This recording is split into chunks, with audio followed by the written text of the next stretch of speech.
ወይስልምና አሰላሙ አለይኩም ወራህመቱላሂ ወበረካቱ ሙስሊም ወንድምና እህቶች እንዲሁም ኢትዮጵያዊ ወገኖቻችን እንዴት ናችሁ? ሁሉ ሰላም ነው? እኔ ጋር ሁሉ ሰላም ነው አልহামዱሊላህ ረብል ዓለሚን። እኔ ዛሬ እስልምናን ከተቀበልኩ 8 ቀኔ በጣም አንድ የገረመኝን ነገር ልንገራችሁ። እንግዲህ ያው ነገራችሁ የለ አሁን ከሌሎች ጋር መወያየት የመነጋገር ኢንተርቪው ማድረግ ምናምን ፍላጎት የለኝም። በእስልምና ያገኘሁትን ትሩፋት ያወቅኩትን ነገር ግን ጣፋጭ በሆነ መንገድ ነግራችኋለሁ ብዬ ፕሮሚስ ገብቼላችኋለሁና እኔ በጣም ሰልጠን ያልኩ ባል ነኝ ብዬ አስባለሁኝ። ለቤቴ ልጆቼን በጣም ነው የምወደው። 4 ልጆች አሉኝ። 4ቱም ሴት ናቸው። ባለቤቴንም በጣም አከብራታለሁ፣ አግዛታለሁ፣ ወዳታለሁ ብዬ ነበር የማስበው። እስልምናን ግን ጥቂት አሁን ሰሞኑን ከትናንት ወዲያ በተማርኩት ትምህርት በቃ ጫፍ ላይ እንኳን የለውም። ወላሂ እስልምና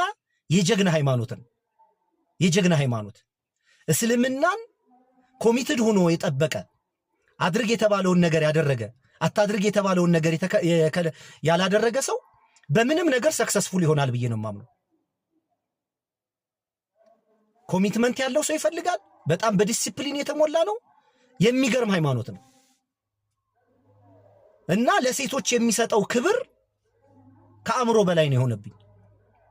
ግን እኛ ስናስብም አብዛኞቻችንን በጓዳም ስናወራ ስናማም የነበረው ኋላ ቀር ትምህርት ሴትና አንቆ የያዘ አርክሶ የሚመለከታቸው ምናምን አድርገን ነበር የምንመለከተው። በጭራሽ ከዛ ተቃራኒ ነው። እግረ መንገዴን አንድ ነገር ጋር ዱንያ ላይ ይሄ አፈር ወደ አፈር እስኪመለስ ድረስ ይሄንን እጅ ከተገቢ እህቶች፣ እናቶች፣ አክስቶች፣ ልጆች፣ ሚስቴዎች ዱንያ ላይ ማንም ሰው ይሄን እጅ አይነካው በጭራሽ። እኔ ቆፍጣና ሰው ነኝ። በጣም የሰማሁትን ያመንኩበትን ነገር ለማድረግ ወደ ኋላ አልልም። ዱንያ ላይ ይሄንን እጅ ከተፈቀደላቸው ሴቶች ውጭ ማንም አይነካው እና እስልምና ላይ ሴት ሙሽራ ነች። ታውቃላችሁ? ንግስት ማለት ነች። ንግስት አንድ በጣም ከገረመኝ ከተማርኩት ትምህርት ከአላህ ቃል አንድ ነገር ልንገራችሁ።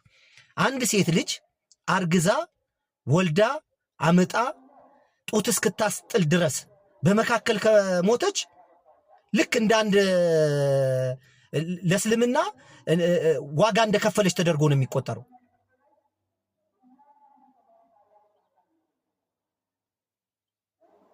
ምን አይነት የስነ ልቦና ሕክምና እንደሚሰጥ አስባችሁታል?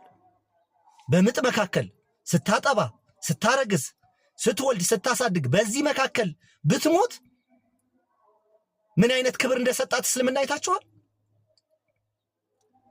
አሁን በዚህ በ21ኛው ክፍለ ዘመን ሰልጠናናል ብለን ይሄ አላህ ሱብሓነሁ ወተዓላ ያበጀውን የፈጠረውን አካል በቴክኖሎጂ ሴትን የቤት እመቤት መሆን እንደተበደለች፣ መውለድ እንደተበደለች፣ ማርገዝን መጥፎ እንደሆነ፣ ማጥባት መጥፎ እንደሆነ እርጉም የሆነ ትምህርት ያስተምራል ዓለም። እስልምና ምን ያህል ሪስፔክት እንደሚያደርጋቸው እህቶቻችንን እና በጣም ነው የገረመኝ። አሁን በዚህ 8 ቀን ውስጥ እየጠየቅኩም እያወቅኩም መስጊድ ውስጥም ከምሰማው ነገሮች በጣም እየተገረምኩ ነው፣ እየተዝናናሁ ነው፣ እየተደሰትኩ ነው። ይገርመኛል በጣም በቃ እና ወላሂ ነው የምላችሁ እስልምና የጀግና ሰው ሃይማኖት ነው። የጀግና ሰው ሃይማኖት ነው በቃ ወላሂ ነው የምላችሁ። እኔ ከልቤ ነው የማምንበትን ነገር ሳልዋሽ ሳልቀምም ኢሞሽኔን ሁሉ ነው የማጋባባችሁ። እና አንድ ምክር ልምከራችሁ፣ አጥኑ፣ ጠይቁ፣ ተመራመሩ።